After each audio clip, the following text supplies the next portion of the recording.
சொல்லு. ஹாய்மா. ஹாய்மா. ஹாய்டா.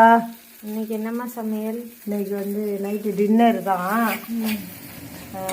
பொடி மாஸ் மாதிரி செஞ்சுட்டு முட்டை போட்டு இட்லி ஊற்றி வச்சுருக்கேன். வேஸ்ட்டாக போயிடக்கூடாதுல்ல, அதனால நைட் லைட்டாக டிஃபன் சாப்பிட்டுக்கலான்ட்டு கேட்டேன். நீ ஓகேன்ட்ட, அதனால் செய்யிட்டேன். தாளிக்கிறது மாதிரி எண்ணெய்லாம் ஊற்றி கடுகு உளுத்தம் பருப்புலாம் போட்டு ஆனியன் போட்டு உப்பு போட்டு நல்லா வதக்கிட்டேன். இப்போ என்ன பண்ணணும்னா இதுக்கு 3 முட்டை எடுத்துக்கிறேன் அம்மா.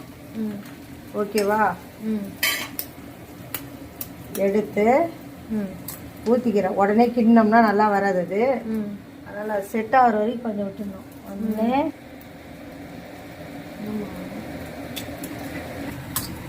விட்டுட்டா 2 கரு அதில் 2. ஆமாம், 2 ட்வின்ஸ் விழுந்துருக்குது அதில்.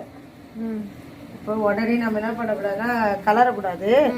கொஞ்சம் அதை அப்படியே கொஞ்சம் செட் ஆகுற வரைக்கும் விட்டுட்டு அதுக்குள்ள லைட்டாக மிளகா பொடி போட்டுறேன். கொஞ்சம் லைட்டாக காற்று பச்சை மிளகா தான் நல்லாயிருக்கும். அதனால் முட்டை போட்டிருக்கனால மிளகாத்தூள் நல்லாயிருக்கும் நினைக்கிறேன். இதுதான் ஃபஸ்ட் டைமு.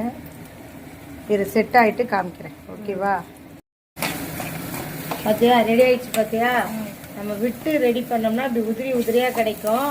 இது கூட நான் இஞ்சி பூண்டு பேஸ்ட்டு போட்டேன். இப்போ அதை இப்படியே தனியாகவே சாப்பிடலாம். ஆனால் நம்மளுக்கு இட்லி ரெடி பண்ணியிருக்கோம்ல, உப்புமா இப்போ கூட மிக்ஸ் பண்ண போகிறேன். பாரு, இது கரெக்டான பதம். ஓகேவா? இட்லி நல்லா உதுத்து வச்ச இட்லி இருக்கா, அதனால் அப்பாரு இவ்வளோதான் இட்லி போட போகிறோம். அதில் அந்த 2 பொடிமா 3 முட்டை போட்ட பொடி மாஸ் ரெடி ஆயிடுச்சா, அதில் போட்டு இப்படி ஒரு பரட்டு அப்படி ஒரு பரட்டு, அப்படியெல்லாம் இல்லை, நல்லா பரட்டினா தான் டேஸ்ட் நல்லா இருக்கும். கொத்து இட்லி உப்புமா நம்ம வீட்டில் நைட் டின்னர்.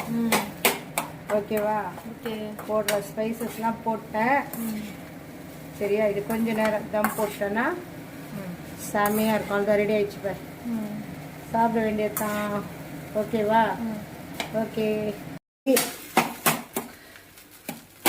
முட்டை கொத்து idli ready, upma ready. Taste பண்ணுறியா?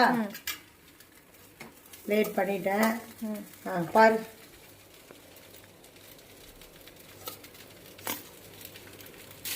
சூப்பராக இருக்குமா? உப்பெல்லாம் கரெக்டாக இருக்கா? அப்போ ஆஃப் பண்ணிட்டா? சரி, ஓகே.